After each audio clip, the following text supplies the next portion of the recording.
Shalom saudaraku, selamat pagi, salam sehat. Tetaplah setia mendengar dan melakukan firman Tuhan setiap hari agar hidup kita menggenapi rencana Tuhan bagi kita. Sebelum kita memulai renungan ini, marilah kita berdoa. Kami datang ke hadapan-Mu pagi ini ya Bapa, dengan segala kerendahan hati kami menanggalkan semua kekhawatiran kami di bawah kaki salib-Mu, sebab kami percaya Engkau adalah Allah yang memelihara kami. Engkau Allah yang tidak pernah meninggalkan kami. Pagi ini kami siap mendengarkan firman-Mu. Berbicaralah kepada kami ya Tuhan. Dalam nama Tuhan Yesus Kristus kami berdoa. Haleluya. Amin. Saudara-saudaraku yang terkasih, renungan pagi ini akan berbicara tentang satu topik yang sulit, yaitu mengasihi musuh kita. Kenapa saya katakan sulit? Karena banyak orang percaya gagal dalam melakukan hal ini, termaksud saya juga masih belajar untuk melakukan hal ini. Kita semua tahu bahwa selama kita hidup di dunia ini, pasti akan ada orang-orang yang melakukan hal-hal yang buruk kepada kita atau mengatakan hal-hal yang buruk tentang kita. Jadi hari ini kita akan belajar bagaimana mengatasi hal ini sesuai dengan firman Tuhan.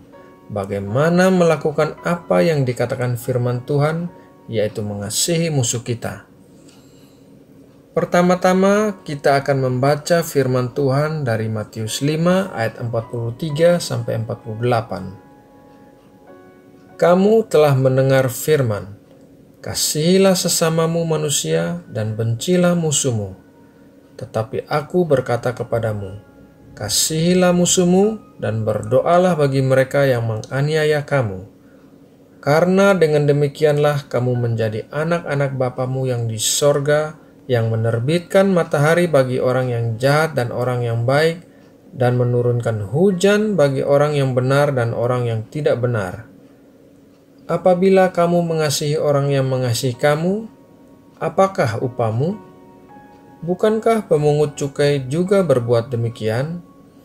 Dan apabila kamu hanya memberi salam kepada saudara-saudaramu saja, apakah lebihnya daripada perbuatan orang lain? Bukankah orang yang tidak mengenal Allah pun berbuat demikian? Karena itu, haruslah kamu sempurna sama seperti Bapamu yang di sorga adalah sempurna. Dalam ayat Alkitab yang telah kita baca barusan, Tuhan Yesus sedang mengajarkan hal-hal yang baru bagi bangsa Yahudi, yaitu mengasihi musuh. Sebagai informasi, kitab suci yang dimiliki oleh bangsa Yahudi adalah kitab Perjanjian Lama. Apa yang didengar oleh bangsa Yahudi adalah bahwa mereka harus mengasihi sesamanya dan membenci musuh-musuh mereka. Namun sekarang Tuhan Yesus mengatakan sesuatu yang sama sekali berbeda.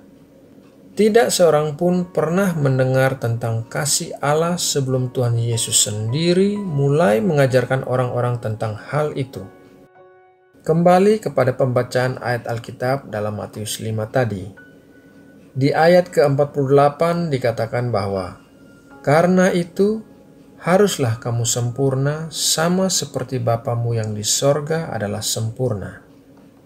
Kata sempurna dalam ayat tersebut berarti matang atau dewasa.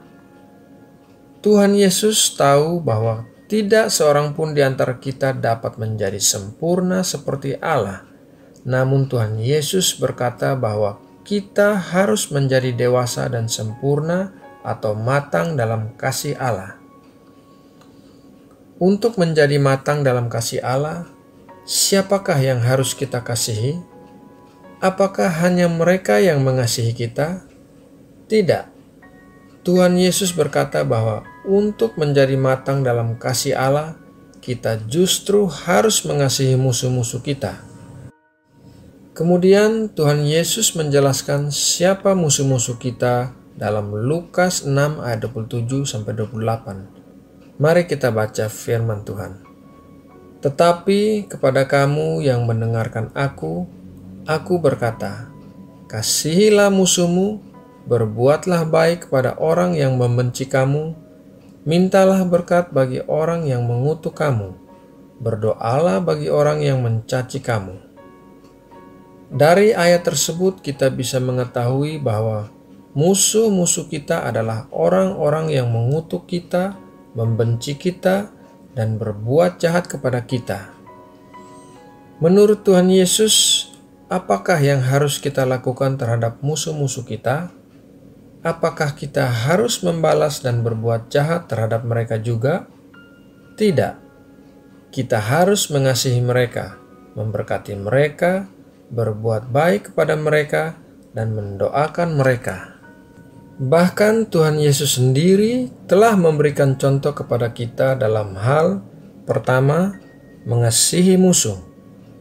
Dalam Roma 5 ayat 8 tertulis, "Akan tetapi Allah menunjukkan kasih-Nya kepada kita oleh karena Kristus telah mati untuk kita ketika kita masih berdosa."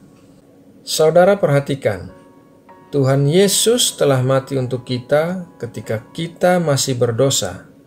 Artinya, ketika kita masih menjadi musuh Tuhan, Dia telah terlebih dahulu mengasihi kita dan mati bagi kita semua tanpa kecuali apakah orang itu mau menerimanya atau tidak mau menerimanya. Yang kedua, memberkati musuh dan berbuat baik kepada musuh. Dalam Matius 5 ayat 45 tertulis, "Karena dengan demikianlah kamu menjadi anak-anak Bapamu yang di sorga, yang menerbitkan matahari bagi orang yang jahat dan orang yang baik, dan menurunkan hujan bagi orang yang benar dan orang yang tidak benar." Lihatlah betapa baiknya Tuhan kita. Dia memberikan berkat merata kepada setiap orang, baik orang jahat maupun orang baik. Hal yang ketiga, mendoakan musuh. Perhatikanlah bahwa ketika Tuhan Yesus tergantung di kayu salib, berlumuran darah, terluka, dan hampir mati, Dia tidak mencela dan menuduh orang-orang yang memusuhinya. Bahkan sebaliknya, Ia mendoakan mereka, mendoakan orang-orang yang menyalibkan Dia. Ia berdoa dalam Lukas 23 ayat 34. Yesus berkata, "Ya Bapa, ampunilah mereka, sebab mereka tidak tahu apa yang mereka perbuat." Saudara-saudara yang dikasihi Tuhan Yesus, mendoakan musuh kita dan memintakan berkat bagi mereka akan membebaskan kita dari luka hati, dendam, dan niat untuk tidak mau mengampuni mereka. Untuk dapat mendoakan musuh-musuh kita, hati kita harus benar di hadapan Allah. Dengan kata lain, kita tidak dapat berdoa untuk musuh-musuh kita apabila kita tidak mengampuni mereka. Selain itu, mendoakan musuh-musuh kita akan mendatangkan berkat bagi kita sendiri. Perbuatan ini sebetulnya lebih menguntungkan kita daripada mereka. Secara pribadi, kita akan merasa jauh lebih baik apabila kita mendoakan orang-orang yang telah bersalah kepada kita. Nah, saudara-saudara sekalian, demikianlah renungan firman Tuhan pagi ini. Semoga dapat menjadi berkat bagi kita semua. Dan untuk menutup renungan ini, mari kita sama-sama berdoa. Tuhan Yesus, Juru Selamat kami yang telah memberikan nyawanya, bahkan ketika kami masih menjadi musuh-musuh Allah, kami bersyukur buat pengajaran-Mu kepada kami untuk mengasihi musuh-musuh kami, memberkati mereka, berbuat baik kepada mereka, dan mendoakan mereka. Kami percaya ya Tuhan bahwa apabila kami melakukan firman-Mu, maka kami akan dibebaskan dari kepahitan hati, dendam, dan tidak mau mengampuni.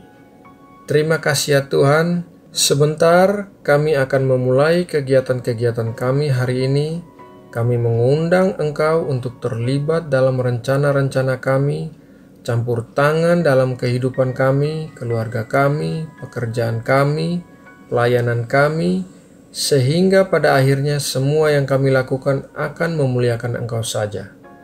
Berkatilah kota-kota tempat tinggal kami ya Tuhan, berikan kesejahteraan dan berkat-berkat bagi Indonesia, biarlah kiranya kemuliaan-Mu nyata di Indonesia ini. Dalam nama Tuhan Yesus Kristus kami berdoa dan mengucap syukur. Haleluya. Amin.